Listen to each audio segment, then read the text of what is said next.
네, 오늘도 영상으로 예배드리며 하나님을 또 찬양하고 경배하는 모든 하나님의 사람들에게 주의 은혜가 가득하기를 간절히 기도합니다. 네, 오늘은 사사기강의 35번째 시간 어떤 레위 사람이란 제목으로 하나님 말씀을 나누겠습니다. 요즘 우리는 너무나 달라지는 삶을 살아갑니다. 교회에 있는 여러 교우들에게 전화를 해보면 일상이 너무나 달라진 것들을 발견하는데요. 예를 들면 한 어르신에게 전화를 했더니 집 밖에를 통 나가지 않으신다고 그렇게 얘기하시면서 집의 마루에서 이제 걸으면서 실내에서 운동을 하신다고 하더라고요. 그래서 얼마나 걸으시냐고 그랬더니 한 5,000보쯤 걸으신다고. 가능한지 모르겠습니다. 실내 마루에서 5,000보 걷기, 밖에 나가서 10,000보 걷기도 어려운데 운동을 이렇게 하시는 거죠. 또 이런 것도 되게 달라졌습니다. 외식을 되게 자제하면서 집에서 대부분 식사를 이렇게 하고 또 식자재를 구해다가 가족끼리 모여서 식사하는 패턴이 굉장히 많이 생기게 된 거죠. 식당의 운영도 되게 어려워졌고 또 가족들은 모여서 식사하는 횟수는 많아졌습니다. 우리는 굉장히 많은 것들의 변화를 경험하면서 새로운 성찰, 새로운 시각을 발견하기도 하고 또 어떤 것들은 새롭게 리셋되는 느낌을 받기도 합니다. 저는 그 중에 하나가 있다고 생각하는데요. 그게 뭐냐면 우리에게 중요한 것이 있었다. 그게 뭐냐면 물건이 아니라 관계였다. 이런 것들을 발견한다고 생각합니다. 우리는 그동안 무엇인가를 소유하는 게 중요하다고 생각했는데 이렇게 모이지 못하다 보니까 관계라고 하는 건 정말 중요했구나라는 것들을 발견하는 것 같습니다. 오늘도 수요 기도회를 드리지만 다 온라인으로 대부분 드리고 본당에는 많은 숫자가 있지는 않습니다. 우리는 관계가 얼마나 중요했는가 이런 것들을 새롭게 깨닫는 것 같습니다. 그리스도인의 관계는 크게 세 가지 관계가 있지 않겠습니까? 하나님과의 관계, 나 자신과의 관계, 너와의 관계, 이런 관계들입니다. 우리는 지금 하나님과의 관계를 지켜내기 위해 필사적입니다. 또 나 자신과의 관계를 새롭게 성찰하게 되고요. 또 너와의 관계는 단절을 경험하면서 이것이 얼마나 소중한 것이었는가를 경험하게 됩니다. 오늘 우리는 이제 관계에 대한 이야기를 오늘 말씀을 통해서 나누어 보고자 합니다. 하나님께서 원하시는 하나님과의 바른 관계는 뭐였고 나 자신과의 관계는 어떤 것이고 너와의 관계는 어떻게 해야 하는 것인가, 그것을 오늘 사사기 말씀을 통해서 함께 나누어 보고자 합니다. 자, 오늘 본문 이야기는 새로운 이야기가 다시 출발합니다. 이스라엘 전체로의 확장이라고 하는 것을 맞이하는 새로운 이야기입니다. 그들의 출발은 미가라는 한 가정에서 출발했는데 이것이 단 지파로 확대되었고 이제는 이것이 이스라엘 전체로 확대가 되는 일을 경험하는 그 첫 번째 이야기가 오늘 본문의 이야기입니다. 그들 모두는 종교적으로 윤리적으로 타락하기 시작했다. 근데 이 한 가정과 한 지파와 이스라엘 전체는 모두 연속선상에 있다라고 하는 것을 보여줍니다. 자, 1절의 말씀을 먼저 보겠는데요. 이렇게 시작을 합니다. 이스라엘의 왕이 없을 그때에, 이러고 시작합니다. 자, 이스라엘의 왕이 없었다라고 하는 걸 보여주는 미가의 가정, 단지파, 그리고 오늘 이스라엘 전체의 이야기를 들려주면서 한 주제를 다루고 있다, 이렇게 말합니다. 그러면서 여기에 어떤 레위 사람이, 이러고 시작을 합니다. 자, 성경에는 이름을 기록하지 않는 경우가 굉장히 많이 등장을 하죠. 사마리아 사람도 마찬가지고 병자도 이름을 기록하지 않을 때가 있습니다. 자, 여기에는 두 가지 정도의 뜻이 있습니다. 첫 번째는 뭐냐면 이렇게 이름을 기록하지 않음을 통해서 이러한 일들은 일반적이다라고 하는 게 첫 번째입니다. 이건 단순하게 이 레위 사람 특정한 한 사람의 문제가 아니라 일반적인, 그 당시에 다른 사람들도 다르지 않습니다. 이걸 의미하는 말입니다. 그를 표현할 때 이쉬를 사용합니다. 이 말은 남자 혹은 사람, 이런 말입니다. 성숙하여서 판단이 분명한 사람, 그 사람들도 모두 일반적으로 이와 같았다, 이렇게 이야기하는 겁니다. 자, 또 하나의 이유는 이것입니다. 이름이 기록되지 않은 때는 이러한 일이 당신도 똑같이 일어날 수 있습니다 라고 하는 의미입니다.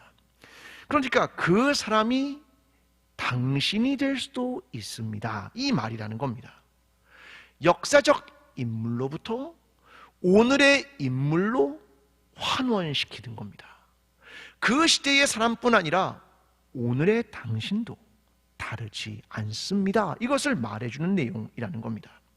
자, 그래서 어떤 레위 사람의 이야기가 시작이 되는 건데요, 이 스토리 중에 유일하게 이름이 등장하는 한 사람이 있습니다. 자, 사사기 20장 28절의 말씀인데요, 자, 여러분 집에 계시면 한 목소리로 한번 읽어보겠습니다. 자, 함께 읽습니다. 시작. 아론의 손자 엘르아살의 아들 비느하스가 그 앞에 모시고 섰더라. 이스라엘 자손이 여쭙기를 우리가 다시 나아가 내 형제 베냐민 자손과 싸우리까 말리까 하니 여호와께서 이르시되 올라가라. 내일은 내가 그를 내 손에 넘겨주리라 하시는지라. 자, 이 전체 스토리 중에 유일하게 한 사람의 이름이 등장합니다. 누굽니까? 비느하스입니다. 아론의 손자 엘르아살의 아들인 비느하스. 성경은 이 사사기의 저자는 역사적 인물을 등장시킵니다. 왜요? 이 이야기는 허구가 아닙니다. 이 이야기는 누가 지어낸 이야기가 아닙니다. 역사적 사실입니다. 이걸 드러내기 위해 한 사람의 이름을 기록하고 있습니다. 우리는 그의 이름을 통해서 이게 언제였는지를 명확하게 알 수 있는 겁니다. 예를 들면 우리가 사도신경을 외우면서 역사적 이름을 하나 등장시키죠. 누굽니까? 본디오 빌라도. 그 역사적인 인물을 가져오므로 예수 그리스도의 이야기는 신화가 아닙니다. 예수 그리스도는 역사적 예수였습니다. 그걸 말하는 그런 이야기입니다. 여러분, 우리는 이 비느하스의 얘기를 통해서 이게 역사적인 사실이라는 걸 경험하게 되는 겁니다. 그런데 정말로 놀라운 일을 하나 발견하게 됩니다. 이것입니다. 사사시대, 이 시대는 이 역사적 인물을 통하여 어떤 시대인가를 알게 됐다, 이렇게 이야기했죠. 자, 어떤 시대입니까? 비느하스의 시대이다. 자, 이 말을 다른 말로 바꿉니다. 이 말입니다. 사사시대의 사람들의 타락은 그들이 자기의 소견에 오른 대로 행한 것은 모세가 죽은 지 채 100년이 되지 않은 때에 일어났다, 그 말입니다. 이 말은 무슨 말이냐면 여호수아가 죽은 지 불과 수십 년 만에 이스라엘 백성은 하나님을 버리고 자기의 소견에 오른 대로 행했다, 그걸 말해주는 이야기입니다. 그들이 하나님을 버리는데 불과 수십 년이면 충분했다, 그 말입니다. 여러분, 우리는 교회에서 주일 예배를 공식적으로 쉰 지 2주 되었습니다. 여러분, 신앙이 조금씩 달라지는 것을 경험하지 않습니까?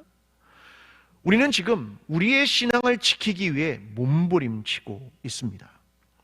여러분, 이런 상황이 몇 달 정도 지나면 어떤 변화가 여러분에게 있을 거라고 생각하십니까? 여러분, 시간은 우리로 하여금 얼마나 빨리 하나님을 잊게 하는지 모릅니다. 자기의 소견에 오른 대로 행하는데 얼마나 빨리 변해가는지 모릅니다. 오래되면 견딜 수 있을 것 같으십니까? 여러분, 그래서 우리는 깨어 있어야 하는 것입니다. 마가복음 13장 37절은 이렇게 말합니다. 깨어 있으라. 내가 너에게 하는 이 말은 모든 사람에게 하는 말이니라 하시니라. 어떻게 하라고요? 깨어 있어라. 이건 내가 모든 사람에게 하는 말이다, 이렇게 말씀하십니다. 여러분, 우리는 신앙을 지키기 위해 몸부림쳐야 하는 겁니다. 이런 몸부림치는 것이 없으면 자기 중심성, 자기의 소견에 오른 대로 회귀하는데 얼마나 빨리 그렇게 변해가는지 너는 기억해야 되라. 그 이야기를 하고 있는 것입니다. 우리는 지금 서로 만나지 못하지만 말씀을 읽고 쓰고 매일 새벽 기도에 영상으로 예배를 드리며 수요 예배를 통하여 말씀을 또 듣고 주일 예배를 드리면서 우리의 신앙을 지켜나가고 서로 격려하고 연락하고 하나님에 대한 말씀이 무엇이었는가를 나누면서 오늘 우리의 신앙을 굳건하게 지켜나가는 저와 여러분의 삶이 되기를 간절히 기도합니다. 자, 오늘부터 시작되는 이야기는 세 가지 이야기로 연결이 됩니다. 첫 번째 얘기는 이것입니다. 기부아에서 일어난 성폭행 사건. 두 번째 이야기는 폭행으로 발발하는 내전. 셋째는 폭행으로 야기된 지파연합의 위기. 이렇게 세 가지의 이야기가 연속적으로 이어지고 있습니다. 그 중에 첫 시발점의 이야기를 우리에게 들려주는데요. 자, 어떤 레위 사람에게 첩이 있었습니다. 그는 유다 베들레헴에 살고 있었습니다. 그런데 그녀가 행음하게 되었습니다. 그래서 다시 자기의 집으로 돌아갔고 이 어떤 레위 사람이 그녀를 데리러 유다 베들레헴으로 갔습니다. 장인은 그를 맞이했고 3일 동안 머물렀는데 떠나려 하자 하루 더 그리고 하루 더, 그래서 5일째까지 대접을 융숭하게 받으며 머물렀습니다. 이제 5일쯤 있으니까 안 되겠다 싶어서 해가 지닐 때쯤 길을 떠나게 됩니다. 유숙할 곳을 찾다가 이방인의 땅인 여부스의 마을로 들어갔습니다. 그런데 들어가려고 하는데 보니까 이곳이 이방인의 땅이었습니다. 그래서 거기 들어가지 않고 베냐민의 땅 기브아로 들어갔다. 그런데 거기엔 맞이한 사람이 없었고 시간이 지나자 한 노인이 그를 찾아와 영접했다. 이게 오늘 본문 전체의 이야기입니다. 자, 이 내용을 좀 살펴보고자 하는데요. 자, 먼저 1절을 다시 한번 보겠습니다. 자, 1절 함께 읽어보겠습니다. 시작. 이스라엘의 왕이 없을 그때에 에브라임 산지 구석에 거류하는 어떤 레위 사람이 유다 베들레헴에서 첩을 맞이하였더니.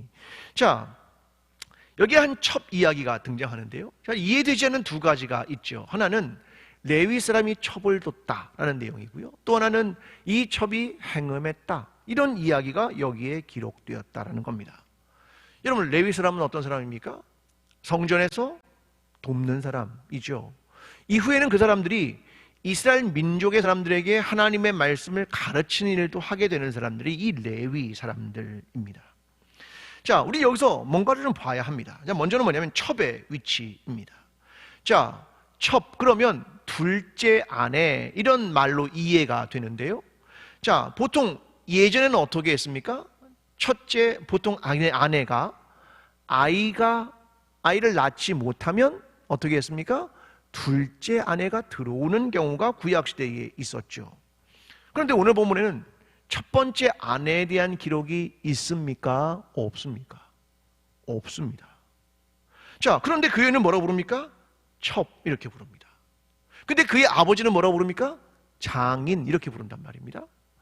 야, 이거 어떻게 이해해야 할까? 굉장히 복잡합니다.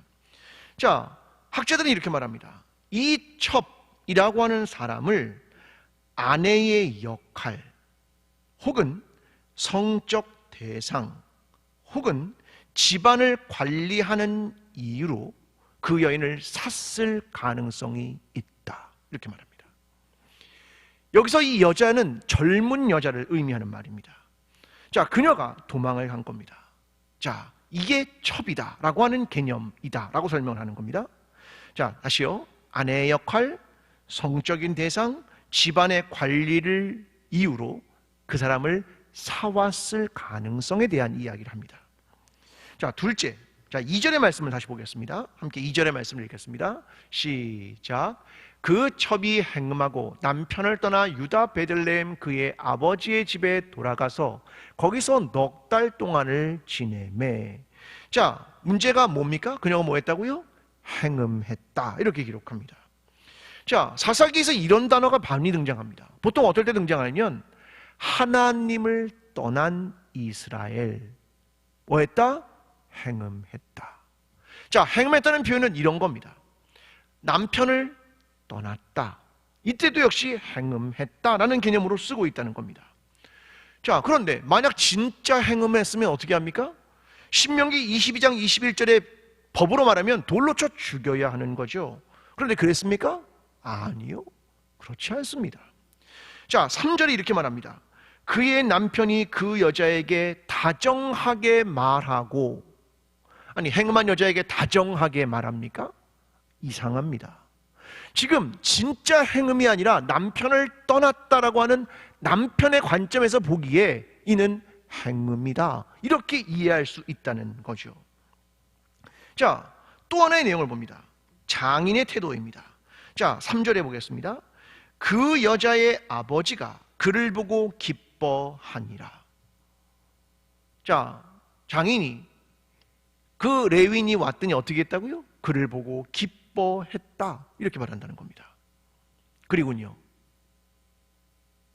지금 문제는 누구와 누구 사이입니까? 레위 사람과 첩의 관계입니다. 왜요? 행음했던 어떤 이유든 지금 집에 갔단 말입니다. 여러분 같으면 누구랑 대화해야 됩니까? 첩하고 여자하고 대화를 해야 됩니다. 근데 여자랑 대화를 했습니까? 한 번도 그런 내용이 없습니다. 전부 다 장인하고 만나가지고 계속 먹고 마신 얘기만 계속 등장하고 있단 말입니다. 무슨 말입니까? 여인에게 말 한 번 걸지 않았습니다. 마치 투병 인간처럼 말입니다. 이 레위 사람은 이 여자를 대화의 상대로 생각하지 않는다, 그 말입니다. 여러분, 우리는 잘 봐야 합니다. 레위인의 태도입니다. 인간이 인간을 대하는 태도입니다. 이 레위인은 한 여자를 인간으로 대하지 않았습니다. 그냥 첩이다, 그게 태도입니다. 성적인 대상이든 무엇을 관리하는 사람이든 그냥 투명인간 취급한 겁니다. 여러분, 고대 근동에서 인간을 대하는 태도가 이것이었습니다. 인간이란 신의 노예이다. 신이 하기 싫은 일은 인간에게 시키면 되는 겁니다. 그게 고대 근동 지방의 인간에 대한 생각입니다. 그런데 성경은 전혀 다른 이야기를 끌고 옵니다. 인간은 누구다? 하나님의 형상입니다. 이렇게 얘기한다는 겁니다. 여러분, 너무 다른 인간에 대한 이해입니다. 여러분, 우리도 언젠가부터 사람들을 구별하기 시작했습니다. 귀족과 평민, 인간과 노예, 정규직과 비정규직, 사회적, 경제적 위치에서 판단을 시작합니다. 여러분, 사사기의 비극은 여기에서 시작됩니다. 성경은 끊임없이 말합니다. 사회적 약자들에 대해 말합니다. 나그네를 환대해라, 가난한 자를 도와줘라. 이것이 인간에 대한 성경의 이해이기 때문이고 하나님의 관점이기 때문입니다. 코로나19 바이러스의 사건이 터지면서 점점 힘들어지는 사람은 누굽니까? 정규직입니까? 비정규직입니까? 정규직은 재택근무하던데요. 비정규직은요? 나와서 시간을 때워야 돈을 받을 수 있으니 나와야 됩니다. 감염의 위험이든 다른 위험이든 계속 노출되는 겁니다. 여러분, 콜센터의 사건이 터졌더군요. 그 사람들은 어떤 노동을 하는 사람들입니까? 집단적으로 모여서 휴일에 쉬는 것도 없이 계속 일을 해야 하는 사람들이 아닙니까? 그러니까 노출이 많이 될 수밖에 없는 것 아닙니까? 여러분, 우리는요, 우리 자신을 돌아봐야 합니다.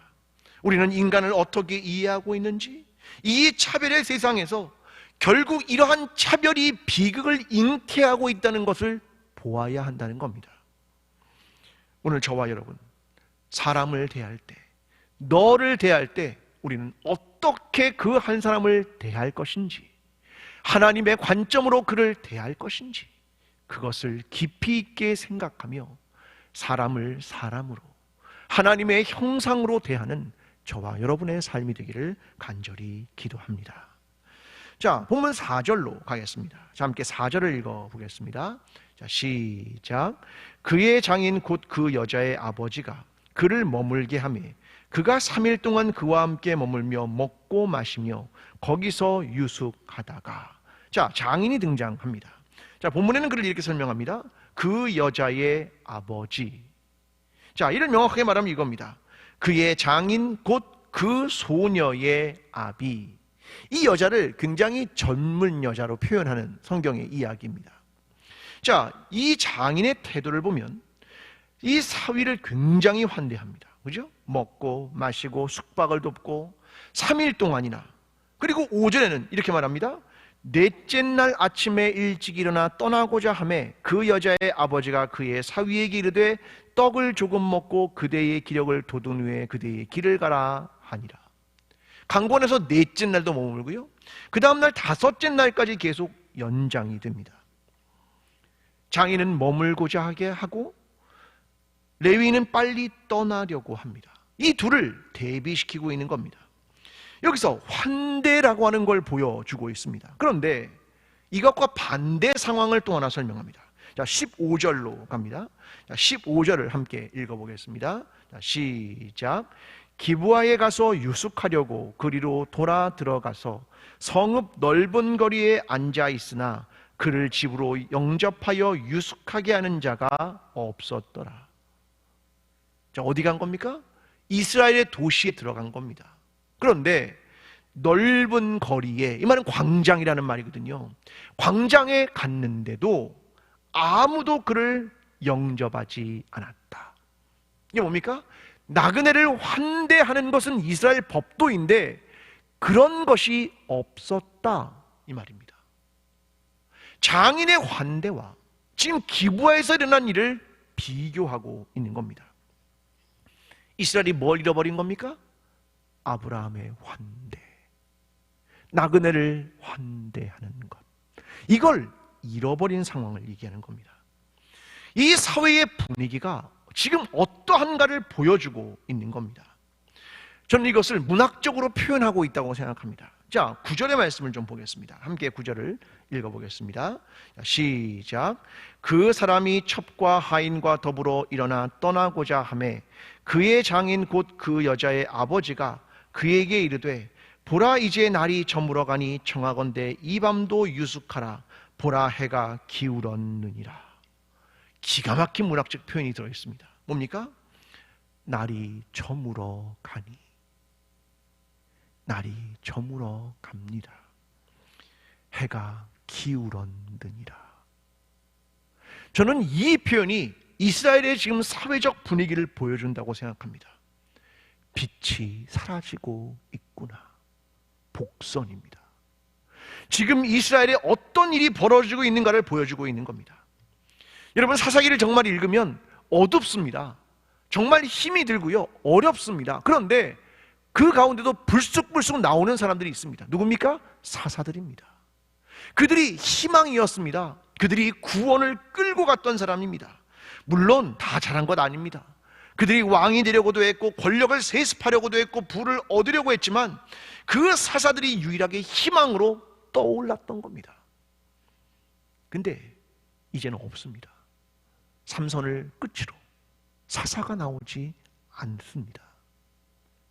여러분, 이스라엘이 어둠 가운데 있을 때 희망으로 뛰어나왔던, 각성을 시켰던 사람이 있었습니다. 누굽니까? 예언자들입니다. 이스라엘에게 경각심을 끌어내는 겁니다. 지금 사사시대가 저물어가고 있다.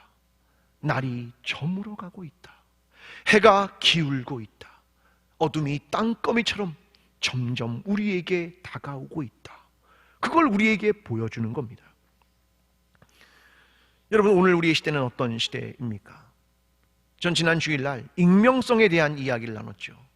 신뢰하기 어려운 시대입니다. 사람들과의 거리두기, 마치 어떤 사람이 전염을 시킬 것 같습니다.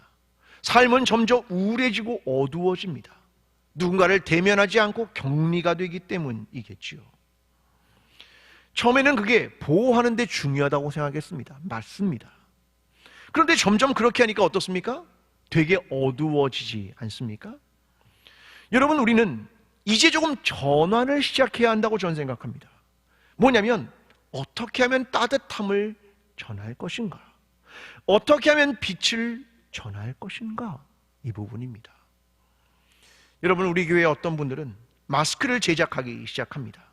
그리고 도움이 필요한 사람들에게 나누어 주는 일을 하는 분이 있습니다. 우리 교회에서 유일하게 지금 움직이는 팀은요, 사랑의 반찬팀입니다. 어려운 분들에게 가서 반찬을 나누어 주는 일을 하고 있습니다. 우리 교회는 또 어려운 교회들에게 임대료를 어떻게 하면 지원해 줄까를 결정하고 돕기 시작하려고 했습니다. 뭡니까? 전환입니다. 지금 우리는 이제 전환을 시작해야 합니다. 저는 어제 대구에 계신 한 분은 교회였고 한 분은 우리 교인이었습니다. 전화를 드렸죠. 안부 전화였습니다. 교회도 전화해서 괜찮은지, 우리 교회와 관련이 있는 교회이기 때문에 안부도 묻고, 또 우리 교회에 계신 교인인데 대구에서 근무하시는 분에게 전화를 드렸습니다. 다행히 모두가 안전하다고 좋은 소식들을 전해 주셨습니다. 그러면서 대구의 분위기를 저에게 말씀해 주셨습니다. 이렇게 말씀하셨습니다. 대구 분들이 요즘 경험하는 것이 있답니다. 그게 뭐냐면 오래 연락이 끊겼던 분들로부터 전화가 다시 오기 시작한다는 겁니다.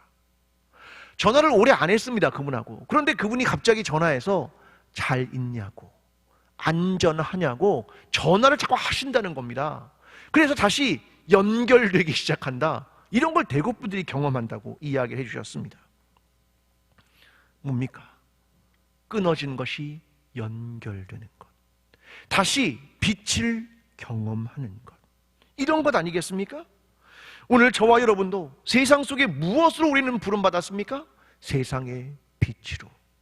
이게 우리가 부름받은 사명 아니겠습니까?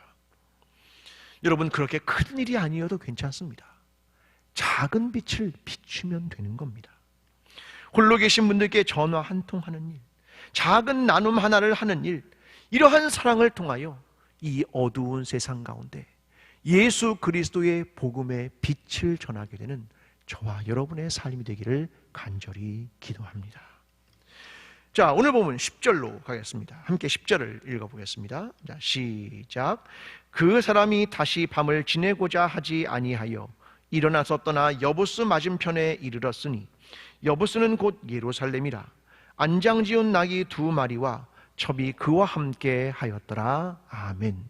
자, 이 어떤 레위인이 이제 길을 떠납니다. 자, 그런데 너무 늦게 떠났습니다. 해가 지고 있었죠. 그래서 그들이 먼저 간 곳이 어디냐면 여보스입니다. 이건 이후에 예루살렘이거든요. 하지만 지금은 이방 땅으로 되어 있는 모양입니다. 자, 그래서 그가 거기 안 갑니다. 왜요? 혹시 모르니까. 이스라엘 땅으로 가는 게 좋겠다. 그래서 기브아로 발걸음을 돌립니다. 두 도시의 거리는 약 9에서 10km 정도니까 조금 더 걸었던 것 같습니다.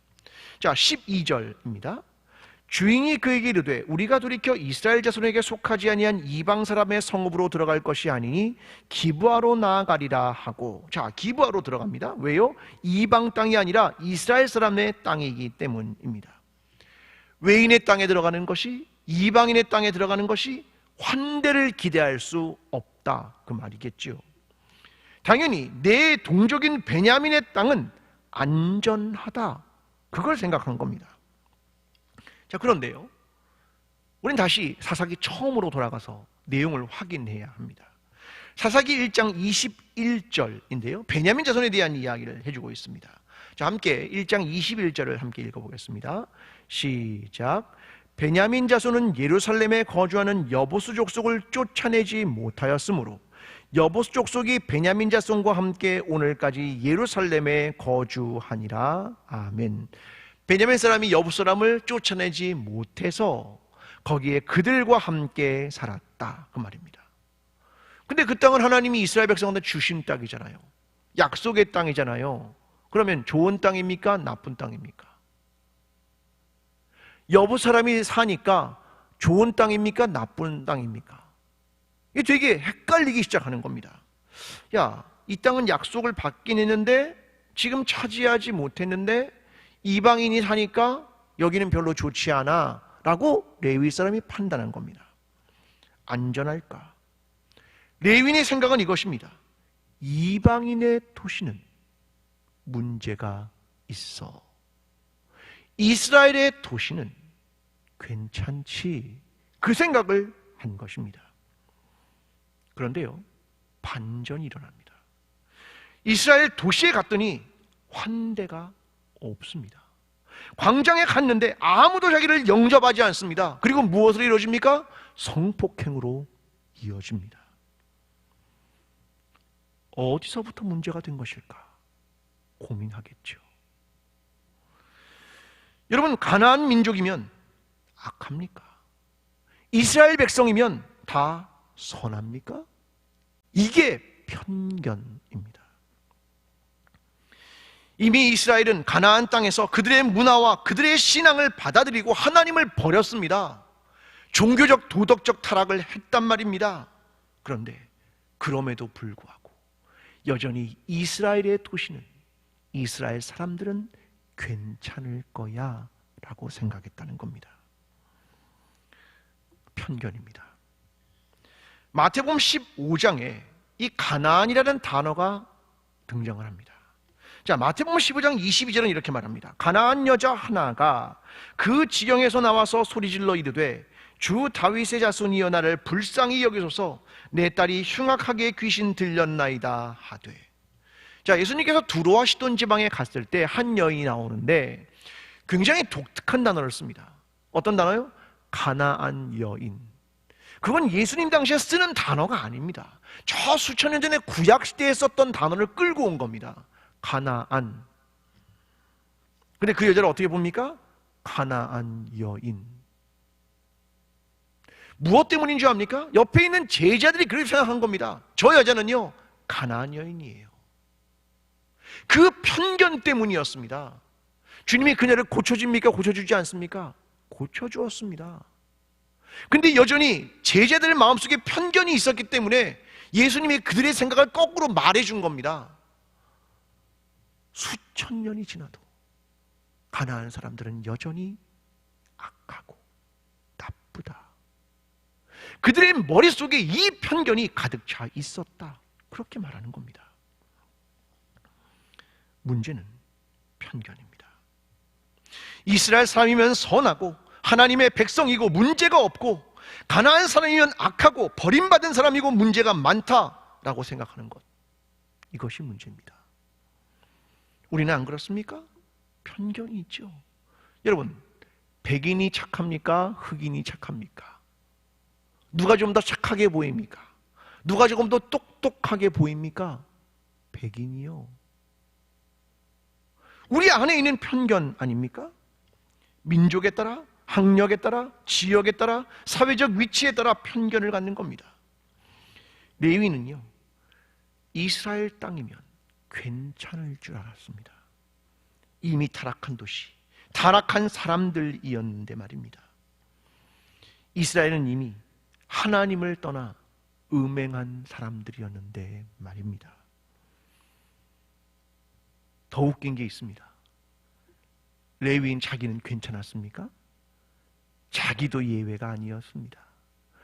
자기도 예외가 아닌 사람이 누구에 대하여 편견을 또다시 표출하는 겁니다.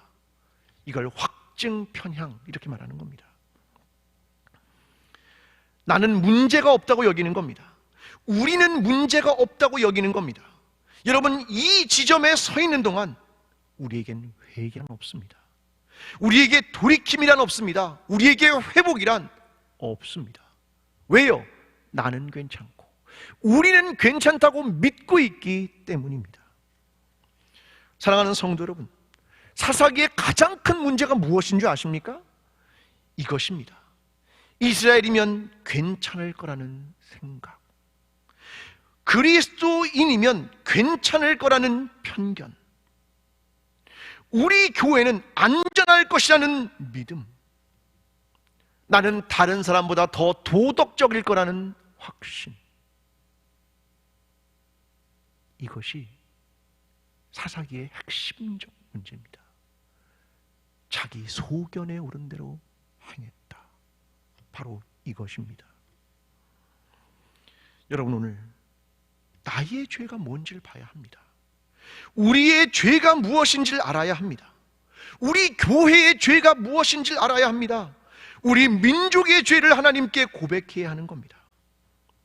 다른 사람 눈에 있는 티끌 말고 내 눈에 있는 들보를 봐야 하는 겁니다.